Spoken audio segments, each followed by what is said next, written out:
my name is Lilish. In this lesson we are going to work on the half double crochet. From last lesson we learned on the single crochet and the basics of the chain. So today we're going to follow from there, and we're going to go a little bit fast on this because the prior lesson will help you to these steps if you need some refresher. But we're going to create our slip knot in here. Then we do the tension, whatever tension we want to work with. 1, 2, 3, 4, 5, 6, 7, 8, 9, 10, 11, 12, and we need one more. Okay, so here is the front, here is the back. Beautiful. Now remember we just did one more, and we're gonna yarn over, and the first one in here. Okay, let's make sure, not the one that went up, okay, the first one before that, number 12. There you go. So number 12, and then we are going to pull, and that gives us the first half double crochet. We yarn over, go to the next one, okay, and we pull these three together. Very smooth and easy. Yarn over, go to the next one, and pull. Yarn over, here it is, next one, and pull. Here, up, yarn over. What I was gonna do there, yarn over, go to the next one, yarn over, and we repeat the same over and over because we are practicing. We are practicing to make the half double crochet. Okay, so it's very smooth and easy. So if you follow here, so you yarn over, fine, available. We did this one, so we have this one available. Okay, pull through, yarn over, find it. Okay, and I'm trying to do this as very slow so you guys see what I'm doing here. Oh, that's okay, that happened. Okay, yarn over. Okay, we have 3, and this is looking beautiful. Oh, we have one more. So once we have this done, I always like to, this is my next one, so I will always like to check my work. So 1, 2, 3, 4, 5, 6, 7, 8, 9, 10, 11, and 12. We don't count the first one. So we're going to go and turn around. Okay, yarn over, and we go to right here and pull. Same thing, yarn over here, and the same. So one thing I like about this material is a little, it's not super straight, but I like it for you guys. For beginners, this is perfect because it gives you some kind of guidance. Take a look at that. That is my next area. That is my next stitch that I have to work on. Yarn over, go to my next one, and pull through. Yarn over, and the same thing. I mean, I don't want to bore you with this yarn over, but it's pretty much, that's what it is. It's pretty a lot of repetition, especially when you're learning.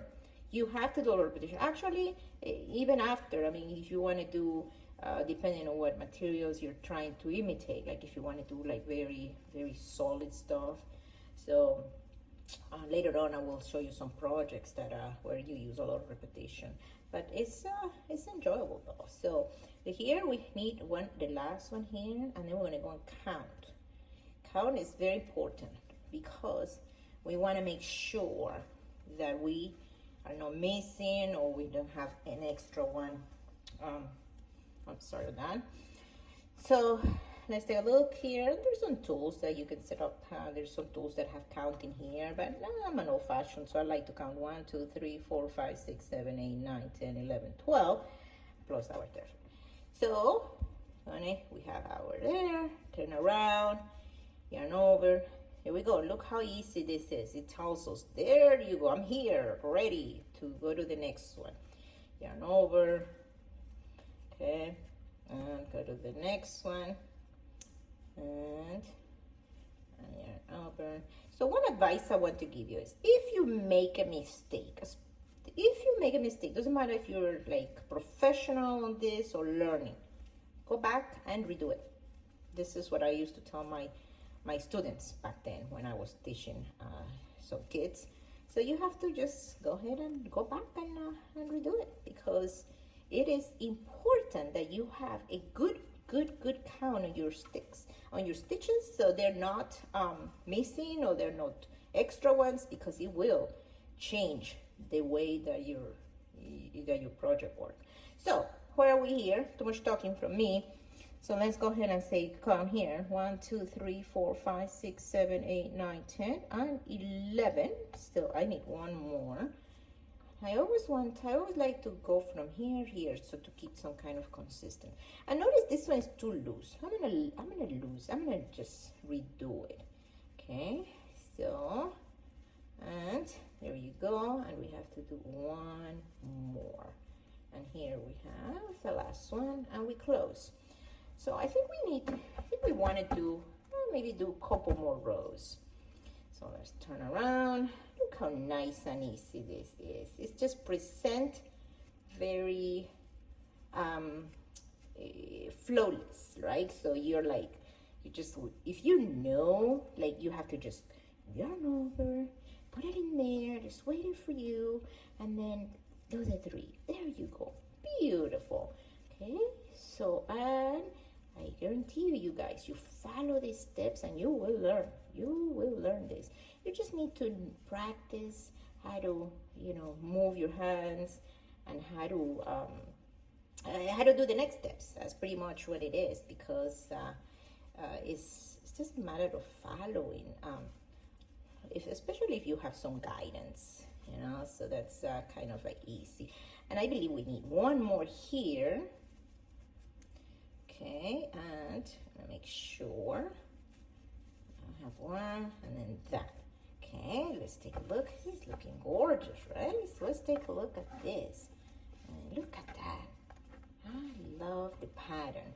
So here we have 1, 2, 3, 4, 5, 6, 7, 8, 9, 10, 11, 12. We are wonderful. So we turn around, and guess what? We do the same thing. This is learning the stitch for repetition and practice. Practice, practice, practice, please. That is the most important part that you can do to learn the skill. Like everything, right? So you practice, the more you practice, the better that you get at. Okay, so I'm getting a little bit on the speed side here, because I have been just doing the same over and over, but I'm doing this over and over because I would like for you guys to follow these over and over steps, because it's important for you to master these essentials, because we're gonna get in very complicated ones, but lovely. All right, so we're gonna stop right here, and we have our lesson 2 for today, and this is beautiful. This is like fantastic work, and you guys can do it. Thank you. See you in the next lesson. Don't forget to like and subscribe, please. Thank you.